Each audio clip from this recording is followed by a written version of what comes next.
بسم اللہ الرحمن الرحیم نحمده ونصلی علی رسولہ الکریم رب اشرح لی صدری ویسر لی امری واحلل عقدۃ من لسانی یفقهوا قولی اللہم صلی علی محمد وعلی آل محمد کما صلیت علی ابراہیم وعلی آل ابراہیم انک حمید مجید اللہم بارک علی محمد وعلی آل محمد کما بارکت علی ابراہیم وعلی آل ابراہیم انک حمید مجید۔ میرے بھائیو دوستو، ہمارے جو موضوع چل رہا تھا وہ سیرت کے حوالے سے چل رہا تھا، تو ہماری بات یہاں تک پہنچی کہ آپ علیہ الصلوۃ والسلام کو جب دوسری وحی آپ علیہ الصلوۃ والسلام پر نازل ہوئی تو آپ نے مکے میں آہستہ آہستہ محنت شروع کی، پہلے گھر پہ، پھر باہر کے جو لوگ تھے ان پہ آہستہ آہستہ محنت کی۔ ایک دن آپ نے جبل ابی قبیس، جو مکے کا سب سے پہلا پہاڑ، جو اللہ نے پوری دنیا میں سب سے اول پہاڑ جو رکھا تھا وہ جبل ابی قبیس رکھا تھا، تو آپ نے وہاں پہ چڑھے اور آواز لگائی۔ یہ مکے والوں کا وہ ہوتا تھا، ویسے اسپیکر وغیرہ تو نہیں ہوتے تھے۔ اس پہاڑ پہ چڑھ کے جو بھی آواز لگاتا تھا تو لوگ وہاں پہ کھڑے ہو جاتے تھے، کوئی ضروری اعلان ہے۔ آپ علیہ الصلوۃ والسلام بھی وہاں پہ کھڑے ہوئے اور فرمایا واہ یا صبا، واہ یا صبا، واہ یا صبا، 2-3 مرتبہ ایسا فرمایا تو سارے مکے والے کھڑے ہو گئے، آ گئے آپ کی طرف، کیونکہ آپ علیہ الصلوۃ والسلام نے کبھی بھی اس پہاڑ پہ چڑھ کے کوئی اعلان نہیں کیا، کبھی اعلان نہیں کیا آپ نے، اور سب آپ کو صادق اور امین مانتے تھے۔ تو آپ علیہ الصلوۃ والسلام اور 40 سال کی آپ کی زندگی تو ان کے سامنے کی تھی کہ آپ نے کبھی جھوٹ نہیں بولا، نہ ہی کوئی غلط بات کی کبھی، تو سارے لوگ مکے والے جمع ہو گئے، بنو ہاشم، بنو مخزوم، بنو ہاشم مخزوم، اور سب قریش جمع ہو گئے۔ تو آپ نے صلوات والسلام نے فرمایا کہ اگر میں آپ لوگوں کو کہوں کہ اس پہاڑی کے پیچھے ایک لشکر ہے جو آپ پہ حملہ کرنے والا ہے تو آپ میری بات مانو گے؟ سب نے کہا ہاں جی، کیوں نہیں مانیں گے، کیوں نہیں مانیں گے، آپ تو سچے ہو، آپ تو عدل کرنے والے ہو، آپ انصاف کرنے والے ہو، آپ کی ساری 40 سالہ زندگی ہمارے پاس ہے۔ سارے مکے والوں نے کہ آپ صادق ہو، آپ امین ہو، سارے کے سارے۔ اور پھر آپ علیہ الصلوۃ والسلام نے کہا کہ میں ایک ایسا کلمہ جانتا ہوں جس کو اگر آپ پڑھو گے تو سارا، جس کو آپ مانو گے تو سارا عرب اور عجم سب آپ کے غلام بن جائیں گے۔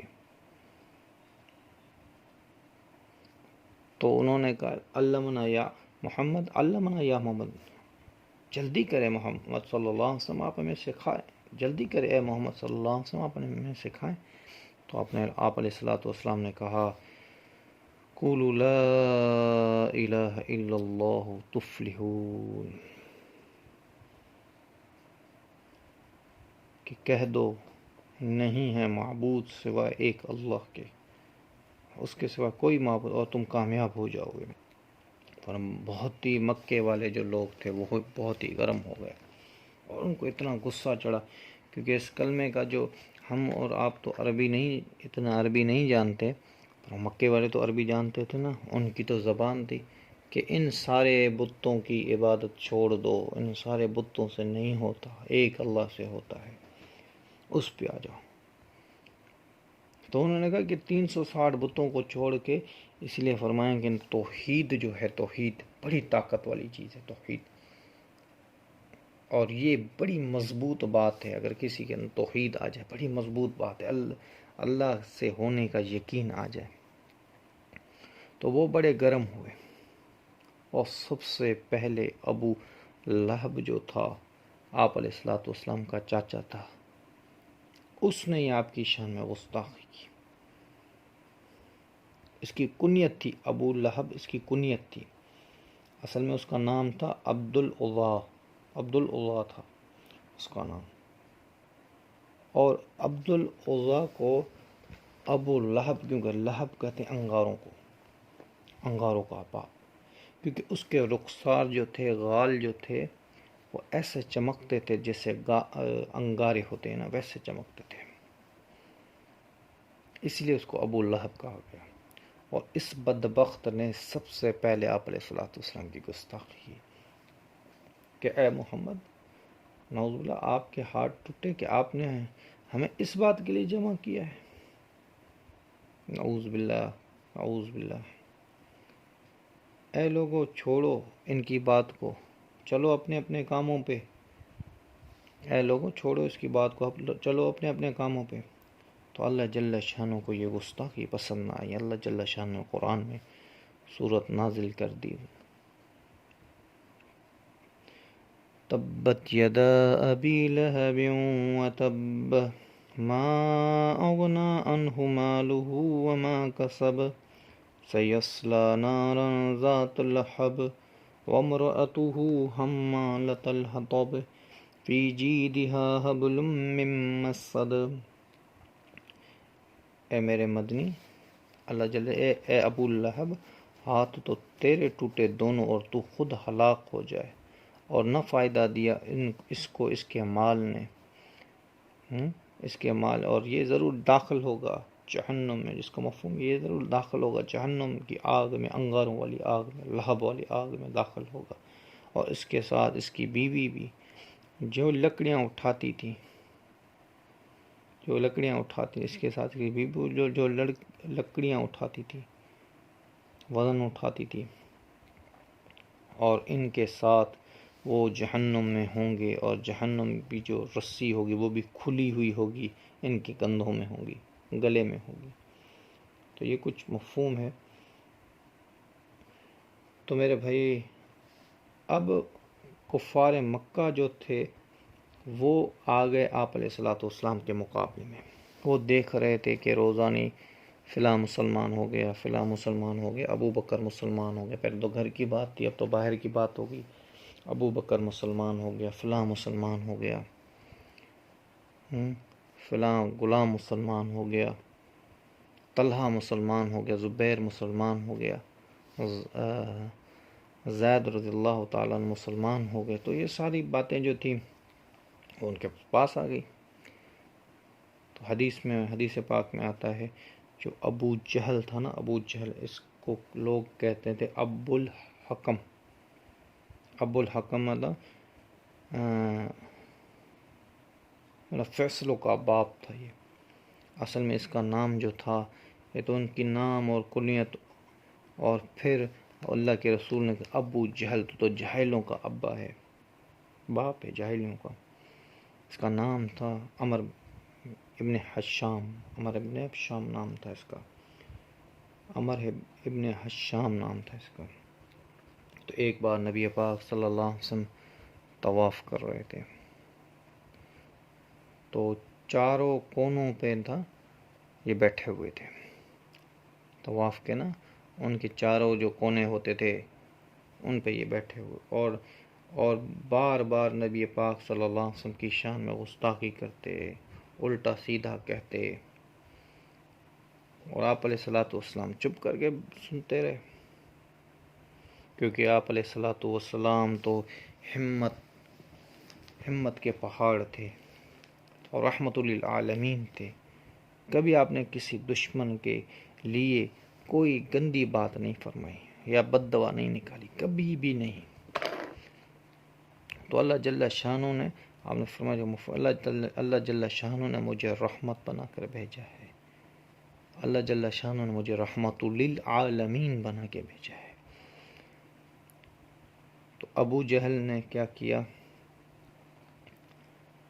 بہت ہی آپ علیہ الصلوۃ والسلام کو برا بھلا کہا، اور آپ علیہ الصلوۃ والسلام چپ رہے، بیٹھے ہوئے تھے سائیڈ میں، تو آپ علیہ الصلوۃ والسلام ابو جہل نے کیا کیا، آپ علیہ الصلوۃ والسلام کے آگ کے سامنے کھڑا ہو گیا۔ تو ایک عورت نے دیکھا کہ آج مکے والے جو ہیں بڑے آپ علیہ الصلوۃ والسلام پر آگ ببولا ہو گئے ہیں، تو فوراً گئی، اور ایک روایت میں آتا ہے کہ حضرت فاطمہ رضی اللہ تعالیٰ عنہ کو بلا کے لے کے آئیں، اور حضرت فاطمہ رضی اللہ تعالیٰ عنہا جو ہیں انہوں نے کہا میں بھی ایک عورت ہوں، میں کیا کر سکتی ہوں. فوراً وہ گئے حضرت ابو بکر کو بلا کے لے کے آئے، اور آپ علیہ الصلوۃ والسلام اور ابو جہل کے درمیان ابو بکر صدیق رضی اللہ تعالیٰ عنہ کھڑے ہو گئے ان کے درمیان. اور آپ رضی اللہ تعالیٰ عنہ نے فرمایا، حضرت ابو بکر نے فرمایا، اے کافروں، اے ابو جہل، اے فلاں اے فلاں اے فلاں، اگر تم محمد صلی اللہ علیہ وسلم پر ایمان نہیں لاتے ہو تو ان کو چھوڑ دو، ان کو تو اپنی عبادت کرنے دو، تمہیں یہ کیا ہے کہ ان کے مارنے پیٹنے پر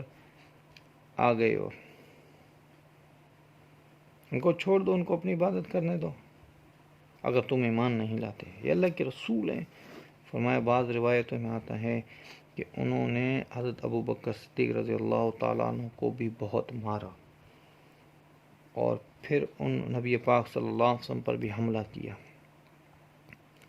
پر بعض علماء کہتے ہیں، مفسرین جو ہیں بعض کہتے ہیں کہ نہیں، یہ واقعہ جو ہے یہ بات کا ہے.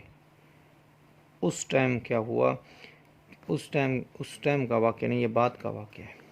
اس ٹائم کیا ہوا کہ بد کلامی ہی زیادہ ہو گئی تھی بس، اور زیادہ کچھ نہیں ہوا. ابو جہل نے بہت ہی آپ علیہ الصلوۃ والسلام کے بارے میں بہت ہی بد کلام ہوئے.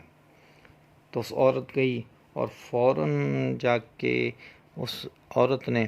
دیکھا، جو اس عورت گئی اور فوراً جا کے حضرت حمزہ رضی اللہ تعالیٰ عنہ کو بلانے کے لیے گئی، اور حضرت حمزہ رضی اللہ تعالیٰ عنہ اس دن شکار پہ گئے ہوئے تھے.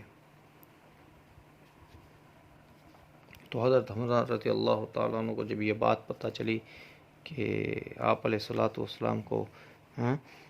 ابو جہل نے جو ہے بہت ہی برا بلا کہا ہے اور آپ علیہ الصلوۃ والسلام کی توہین کی، حالانکہ وہ مسلمان نہیں ہوئے تھے، ان کے تو بھتیجے تھے، فوراً آ گئے اور وہ کہیں جگہ پہ بیٹھے ہوئے تھے. ابو جہل ان کو زور سے انہوں نے تلوار کی جو پیچھے والی جو نوک ہوتی ہے ان کو مارا، تلوار کی جو پیچھے جہاں سے پکڑتے ہیں تلوار کو، وہ سر پہ مارا، لہو لوہان کر دیا. پھر فرمایا کہ اگر تم نے محمد صلی اللہ علیہ وسلم کو آئندہ کچھ کہا ہے تو میں تمہاری جان لے لوں گا. تو انشاءاللہ اس بات پہ بھی کلام چلتا رہے گا. وما علینا الا البلاغ. سبحان ربک رب العزت عما یصفون، والسلام علی المرسلین، والحمد للہ رب العالمین.